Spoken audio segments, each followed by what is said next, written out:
Hello, beautiful. Welcome back to yet another episode of Beauty Critiques. And yes, we are still on my iPhone because it's just easier for me right now. And also, I like the low quality vibes. Is it just me? It might just be me. I'm still currently in a transitional period of my life, so things haven't really gone back to normal yet, but I am doing my best to keep up with the uploads and post content. Right now, I'm also posting a lot more short video content because it's faster for me to make. So if you haven't seen my YouTube shorts or my TikTok, make sure you check them out because they're really fun to make and I am really enjoying the process. And one more housekeeping note, I know you guys have been asking me why I changed my username to Ugly Elle. And spoiler, it is not because I think I'm ugly. Weirdly enough, people think that's why I've labeled myself Ugly Elle and might even be offended by it, which I think is so silly because it's not that deep, y'all. Well, there is kind of a deeper reason why I changed my username to Ugly Elle, and I will be sharing that at the end of the video, so make sure you stick around. Now that we've gotten all of that out of the way, let's get into the juicy critiques, and we're gonna end on a high note. I want to make that a thing just to try to keep things positive because we all need a little optimism right now. At least I do. I honestly have mixed feelings about this product because it feels a little bit gimmicky, but then at the same time, there is technically an audience for this and it might be worth buying. So I want to hear your thoughts as well. But of course, you're not here to influence my opinion. So this is the Laura Mercier green setting powder and the Huda Beauty green setting powder. These launched around the same time, which is funny. It's making me think that we're gonna see a lot more green powders coming up this year. And I'm gonna be honest, I don't know how many more colorful powders we need. Most of them are fairly translucent and or really light and pale colored. So I just don't think they make a significant enough difference for me to be buying more colors. Now, I completely understand the marketing behind it, and there is definitely an audience for this because green is a color correcting color. It can help reduce redness, or if you have a foundation that's a little bit too pink and you want to neutralize the color, the green is going to help you do that. However, if you really think about how often you need a green powder, it might not be that often, especially if you're someone who buys a foundation color, realizes it doesn't match, and then just goes and buys out another color to correct it. If you are not someone who goes out of their way to fix their makeup and works with what you have, then a green powder might not actually be necessary for you. You have to think about if, the foundation that you own really needs a green powder. Now, it's also being marketed as something that can help reduce your redness, and sure, if you're just wearing powder on top of your skin, I guess, but most people are not using powder unless you're wearing a foundation on top. So just something to know, especially if you already use a green color corrector. It's like how many green products you really need because one is going to fix that problem initially for you. I don't even find the need for a green color corrector on my skin tone because even the lightest coverage foundations cover my redness good enough. I do not need a powder for that. Again, with the side note that the green powder can help fix some of your foundation or initial concealer issues. But if you don't have any of those issues, a green powder it's not really needed. And just to end on a positive note, I do like that Laura Mercier and their marketing kind of shows different ways you can use the green powder. And the last one that I didn't mention or had even thought of is that you can use it to diffuse over saturated blush. And if you have an olive overtone, most blushes are extra saturated and we're always wanting to kind of mute the color down. I do prefer more muted blushes as well, but again, I could argue you could use your current powder to mute the blush. It might not do exactly the same thing, but that's how I've muted my blushes in the past. So again, you know what? I'm just gonna stand on how I feel and not change my mind. I don't think you need this. I'm sure you can get creative and find something around your house that does the same thing that this is being marketed to do, but that's just my opinion. Let me know what you think. We have several new products from Fenty Beauty, but I'm only going to address this one. It is their Shake and Play Buildable Liquid Blush because out of all the other releases, I think The other releases are new shades, new flavors, but this is an actual new product. It's described as a lightweight liquid blush that has a buildable, fade-resistant color and a natural blurred finish that lasts up to 12 hours. It's coming in 5 different shades, waterproof, sweat humidity fading, squish tip sponge for $28. $28 is not terrible for a high-end product, and I like the, formula description of this, that it's long wearing. It's definitely something that I would be interested in, especially because it has that blurred finish. But I don't like the color range of this. A lot of it is purple, but not muted purple. Like, there's probably one shade in here that I like. Do we need more oranges? Do we need more reds? No. So that's a little bit different, but I would have to see the colors in person to really see if these are screaming my name. And I would only get this if there was a shade that was unique from what I already have, because we've passed the liquid blush era. There have been many liquid blushes already, and I'm sure we've made many purchases. So the last thing I need is another one. I also wonder if this packaging is practical. The actual sponge looks pretty short, so I'm wondering if it's like a shaker kind of vibe, because that's a little annoying. I think this launch has potential, but it's not really impressing me right now. But maybe if I saw the colors in person, I might like it. Under the sea, under the sea. ColourPop has launched another Disney collab, and this is their Ariel. What's the movie called? The Little Mermaid. The Little Mermaid. Wow.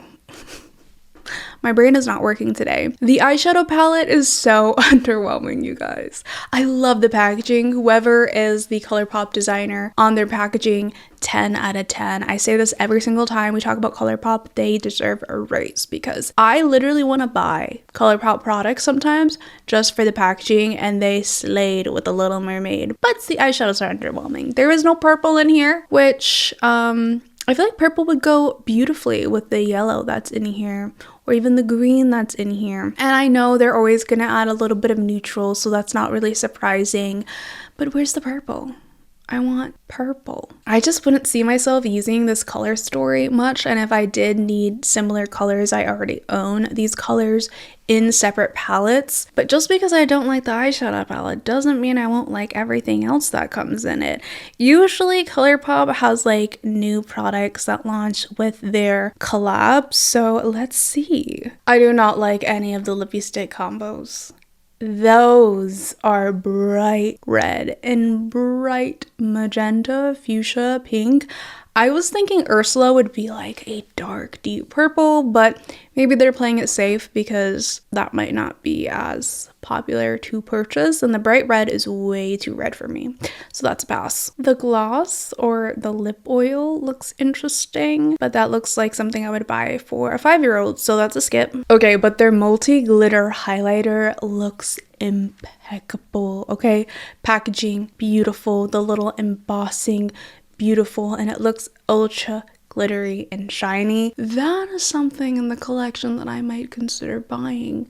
Do I need a highlighter? No, but this looks like a fun highlighter. You know, a highlighter that you wear for a festival, for Coachella, maybe not every single day. You could use a highlighter on your eyes, and it looks different from highlighters that they have launched before. So that I would consider buying. They really could have gone a different direction when it comes to the colors. I do think the colors could have been deeper and more muted, but I guess one would argue it's a cartoon, so they're kind of appealing to the inspiration from the cartoon. But if I'm being selfish, I don't want those colors. I want purple. Is it just me? Like, when I think Little Mermaid, I think Ursula, purple, Ariel, purple bra, turquoise, green, blue. And you might be surprised because my last critique of the week is going to be from Laneige, and it's not necessarily because I hate the product or I don't think it should have been launched, but it's a little bit of a complaint. These are their new shades of the lip serum treatment.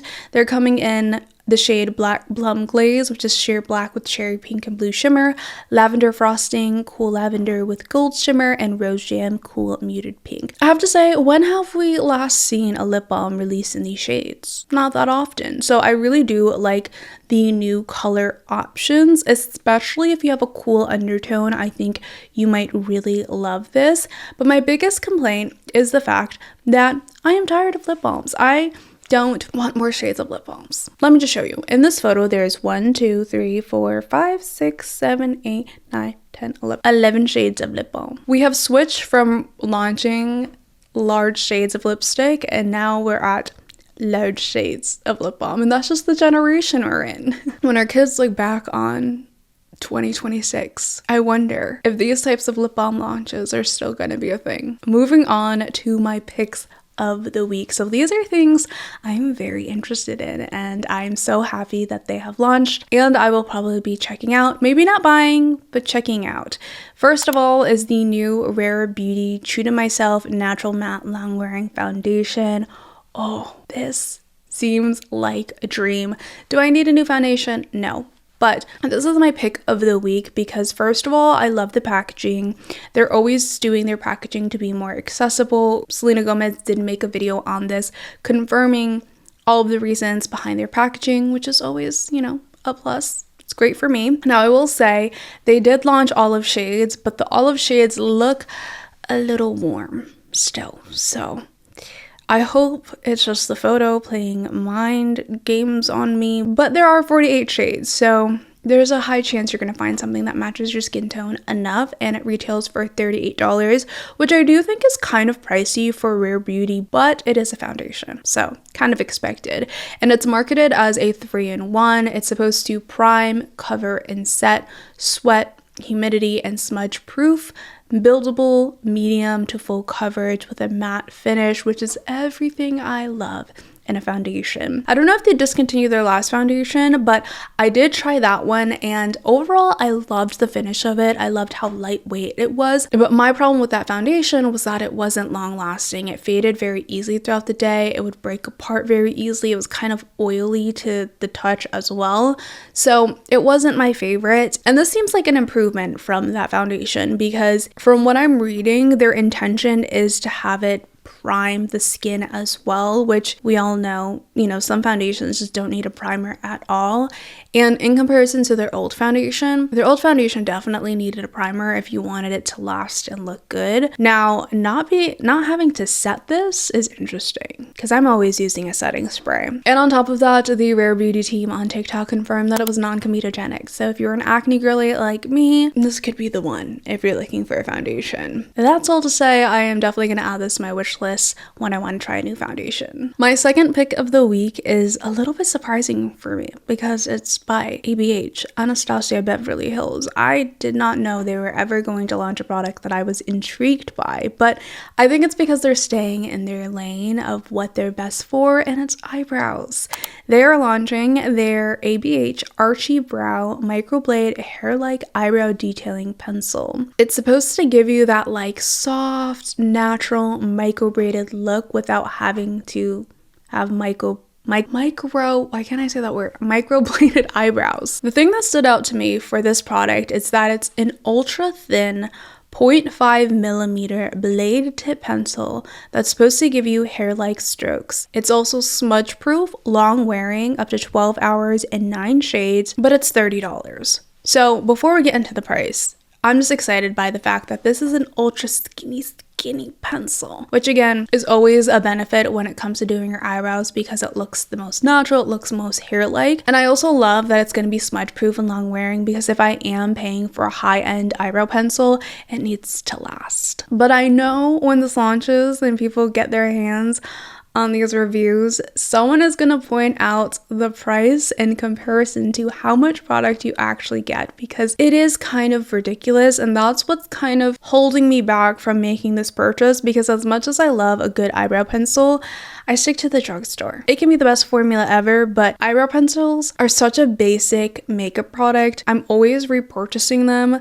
that it won't make sense to have to constantly repurchase a $30 eyebrow pencil. And just to put the price into perspective, This new pencil is $30 for 0.0017 ounces, which is 0.05 grams. But the ABH's original brow pencil is $26 for 0.085 grams. The Benefit brow pencil is $28 for 0.08 grams. And you are definitely paying more for notably less product. And yes, the number is so small. However, in my experience, I have tried the Benefit brow pencil.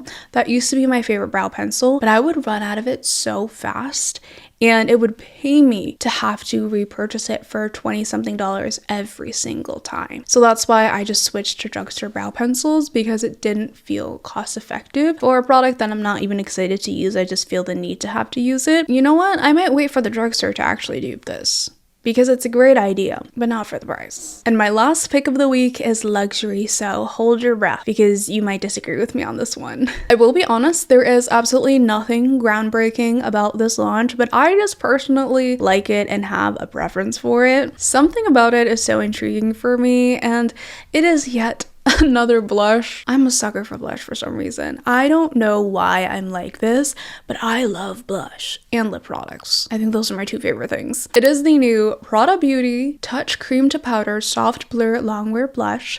And you already know how much I love a good blurring blush. And it's cream to powder, so that always looks beautiful on textured skin. And the shades, I can't choose between a couple. Beau is a soft mauve that I know I would love. Dahlia is a nude pink that just feels very wearable.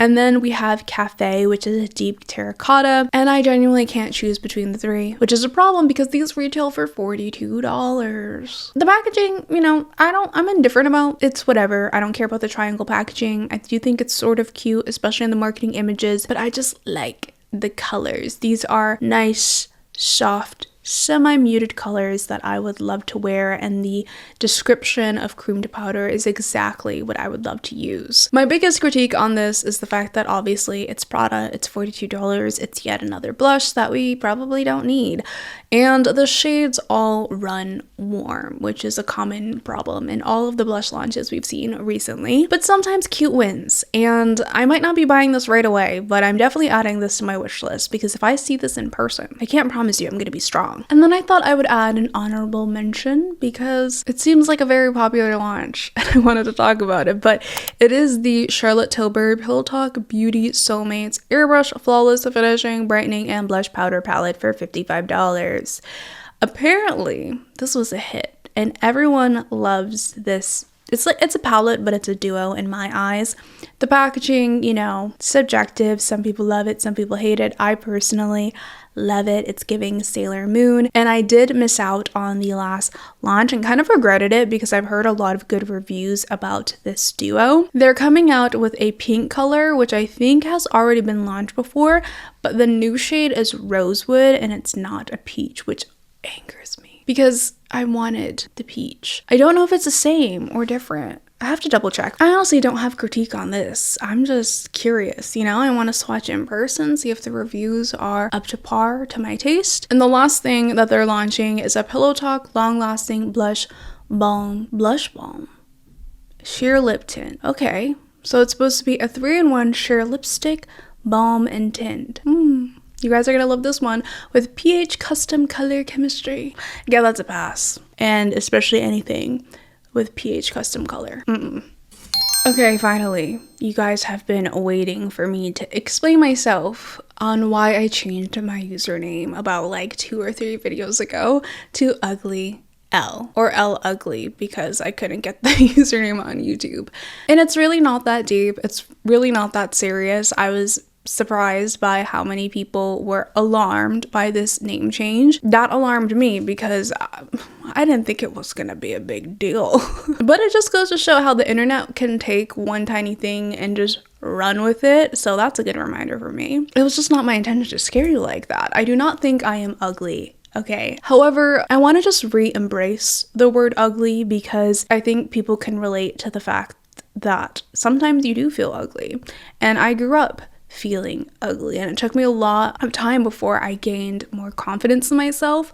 But the thing that triggered me changing my username was the fact that I rewatched Ugly Betty, which is one of my favorite shows, and it just reminded me of how much I related to Betty because she has her quirks and she's a little clumsy and she's a little bit different, you know, and that doesn't necessarily make her ugly, it just makes her different. And at the beginning of the show, she gets her new job at Mode and she tries really, really hard to fit in, like extra hard to fit in. So she's doing her hair in all of these crazy ways and wearing these extra eccentric outfits to fit in. But ironically, that was what was making her ugly, was how hard she was trying to fit in instead of just being herself. But eventually she adapts to the job and she just starts wearing what fits her and what makes her feel good. And that was just a good reminder for myself. That is why I changed my username, simply because I wanted to, because ugly is subjective. Someone can perceive one person as beautiful, another person as ugly, and beauty in general